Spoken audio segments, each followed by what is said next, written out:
Hello दोस्तों, आप सभी को हमारे YouTube channel Noble Study One पर मोस्ट वेलकम है। दोस्तों इससे पहले जो मैं वीडियो सीरीज कंप्लीट किया हूँ, बायोलॉजी का कंप्लीट किया हूँ, इसके बाद आपका इतिहास का कंप्लीट किया हूँ और फिजिक्स का कंप्लीट किया हूँ।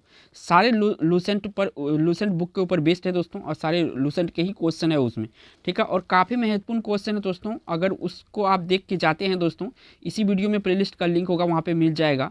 तो एग्जाम में आपका एक भी क्वेश्चन नहीं छूटेगा, क्योंकि आपको सभी पता है कि लूसेंट का एक ऐसा बुक है जिसे पढ़कर जाने पर स्टूडेंट जो है कि स्कोर अच्छा कर ही पाता है, ठीक है। तो आज जो है स्टार्ट कर रहे हैं, आज पहला वीडियो होगा इंडियन पॉलिटी। देखिए दोस्तों, लूसेंट बुक से है और ये पार्ट 1 है। क्या है, पार्ट वाइज मैं करवाऊंगा, चैप्टर वाइज करवाऊंगा, बुक वाइज करवा रहा हूँ, ठीक है दोस्तों।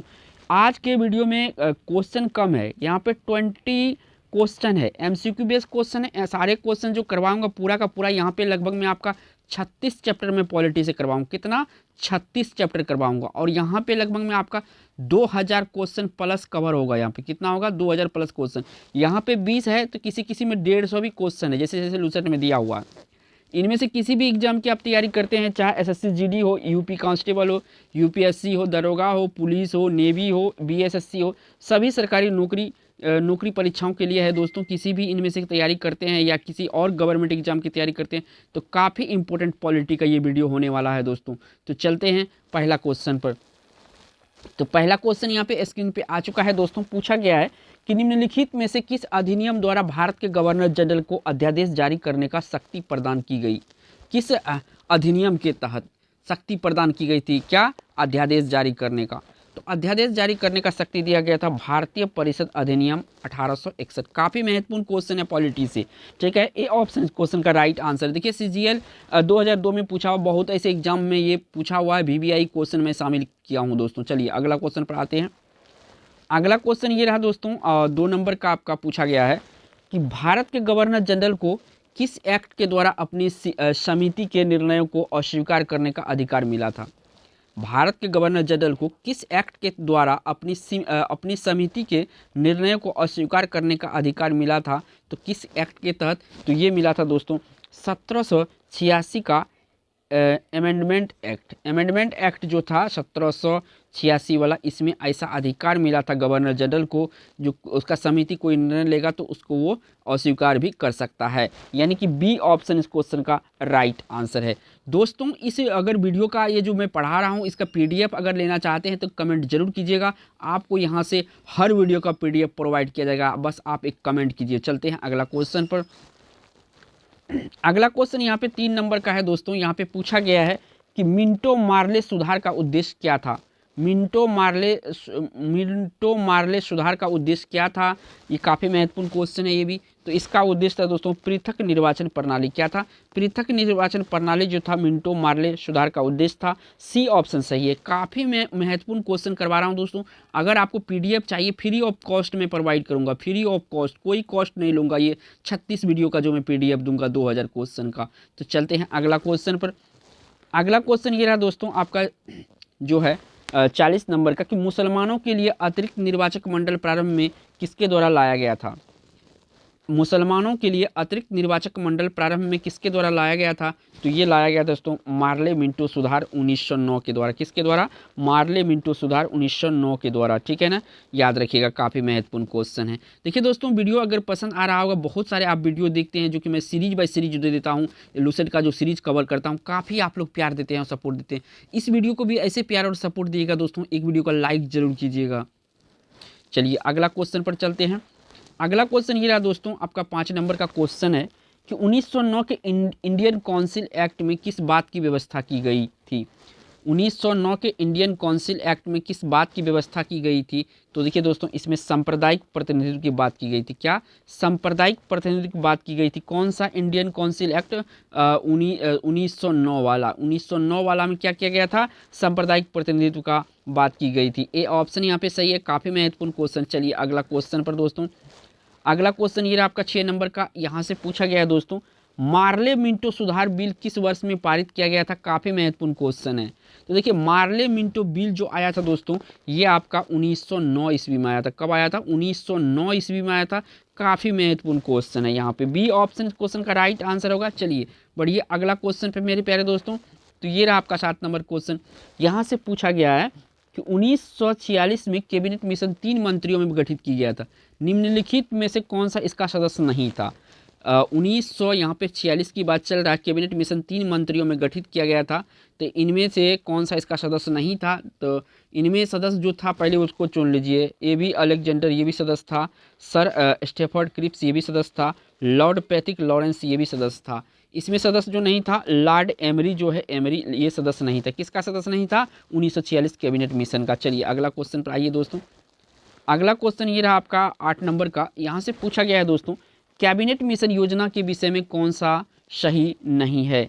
बीपीएससी 13 का पूछा हुआ क्वेश्चन है, कैबिनेट मिशन योजना के विषय में कौन सा सही नहीं है। देखिए इस तरह के क्वेश्चन को आपको पहले छांट लेना, जो सही है वो वाला छांट लेना है। तो यहाँ पे देखिए संविधान का निर्माण का अधिकार ये था कैबिनेट मिशन का योजना में विषय। प्रांतीय समूहीकरण ये भी था। इसके बाद भारतीय सदस्यों वाला अंतरिम मंत्रिमंडल ये भी था। ये तीनों का तीनों था कैबिनेट मिशन योजना में। ये जो पाकिस्तान की स्वीकृति है ये नहीं था, तो हमारा आंसर यही होगा डी ऑप्शन। ठीक है, कौन सा? D option. चलिए बढ़िए अगला क्वेश्चन पे प्यारे दोस्तों। अगला क्वेश्चन यहाँ पे 9 नंबर का आया। पूछा गया दोस्तों कि भारत का संविधान लागू होने तक स्वतंत्रता के पश्चात इसका शासन किसके अंतर्गत चलाया गया? भारत का संविधान लागू होने तक स्वतंत्रता के पश्चात इसका शासन किसके अंतर्गत चलाया गया था? ठीक है ना, स्वतंत्रता के पश्चात इसका शासन किसके अंतर्गत चलाया गया था? तो ये चलाया गया दोस्तों 1935 भारत सरकार अधिनियम के अनुसार। किसके अनुसार? 1935 भारत सरकार अधिनियम के तहत। देखिए दोस्तों इसको 1935 जो भारत सरकार अधिनियम था, इसको अभी भी मिनी संविधान कहा जाता है। क्यों कहा जाता है दोस्तों? कहा इसलिए जाता है क्योंकि यहाँ बहुत सारे जो कंटेंट है, बहुत सारे जो बातें हैं दोस्तों, 1935 का जो अधिनियम था इससे भारतीय संविधान में लिया गया है। चलिए अगला क्वेश्चन पर चलते हैं। अगला क्वेश्चन ये रहा आपका 10 नंबर का। यहाँ से पूछा गया है दोस्तों कि भारतीयों को वर्ष 1947 में सार्वभौम सत्ता सौंपने का योजना निम्न में से किस नाम से जानी गई?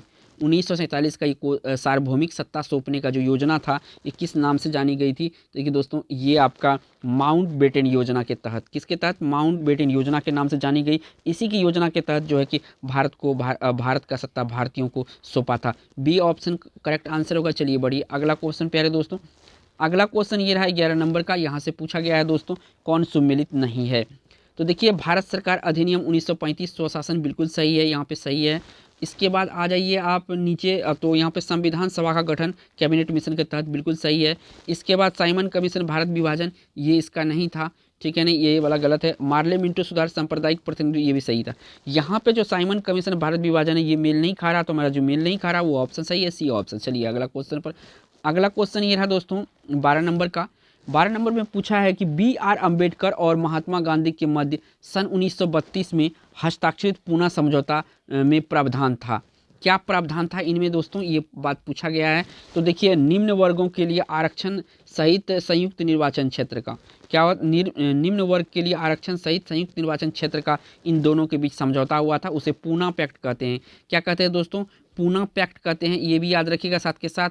और ये कब हुआ था? तो 1932 में हुआ था। ये भी आपका इंपॉर्टेंट है 1932। चलिए बढ़ते हैं अगला क्वेश्चन पर। अगला क्वेश्चन ये रहा दोस्तों आपका 13 नंबर का क्वेश्चन है। क्वेश्चन में दोस्तों पूछा गया है रेगुलेटिंग एक्ट पारित किया गया। रेगुलेटिंग एक्ट कब पारित किया गया था? तो ये पारित किया गया था दोस्तों 1773 ईस्वी में। कब? 1773 ईस्वी। काफ़ी महत्वपूर्ण है रेगुलेटिंग एक्ट। ये ऑप्शन सही है। चलिए अगला क्वेश्चन पर बढ़ते हैं दोस्तों। अगला क्वेश्चन ये रहा आपका 14 नंबर का। यहाँ से पूछा गया है महारानी विक्टोरिया को भारत का सामग्री नियुक्त किया गया था महारानी विक्टोरिया को। तो इसका सामग्री जो नियुक्त किया गया था दोस्तों, यानी कि सम्राज्ञी, मतलब कि सम्राट की जो पत्नी होता है, यानी कि इसको रानी बनाया गया था यहाँ का। कब नियुक्त किया गया था? तो ये नियुक्त किया गया था दोस्तों 1858 में। कब? 1858 में महारानी विक्टोरिया को। बी ऑप्शन सही है। चलिए अगला क्वेश्चन पर प्यारे दोस्तों। अगला क्वेश्चन ये रहा आपका 15 नंबर का। यहाँ से पूछा गया है दोस्तों मॉन्टेग्यू चेम्सफोर्ड सुधार में प्रावधानों का सार था। ठीक है, मॉन्टेग्यू चेम्सफोर्ड सुधार में प्रावधानों का सार था। इसमें क्या सार था? तो दोस्तों ये था प्रांतों में दोहरा शासन। क्या था? प्रांतों में दोहरा शासन इसका सार था। सी ऑप्शन सही है। चलिए बढ़िए अगला क्वेश्चन पे प्यारे दोस्तों। अगला क्वेश्चन ये रहा आपका 16 नंबर का। यहाँ से पूछा गया दोस्तों कि अखिल भारतीय महासंघ स्थापित करने का प्रावधान शामिल किया गया था। अखिल भारतीय महासंघ स्थापित करने का प्रावधान शामिल किया गया था। किसमें शामिल किया गया था? तो ये भारत सरकार अधिनियम 1935 में शामिल किया था। किसमें? भारत सरकार अधिनियम 1935। डी ऑप्शन सही है। चलिए दोस्तों बढ़िए अगला क्वेश्चन पर।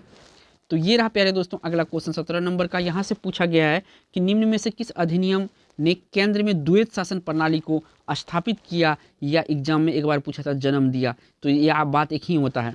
तो किस अधिनियम के केंद्र में द्वैत शासन यानी कि दोहरा शासन प्रणाली को स्थापित किया था, तो ये क्या था दोस्तों, भारत अधिनियम 1935। कौन सा, भारत शासन अधिनियम 1935 या भारत सरकार अधिनियम 1935। ए ऑप्शन यहाँ पे सही है। चलिए अगला क्वेश्चन पे प्यारे दोस्तों, अगला क्वेश्चन ये रहा आपका 18 नंबर का। यहाँ से पूछा गया है किस अधिनियम की प्रमुख विशेषता प्रांतीय स्वायत्तता थी।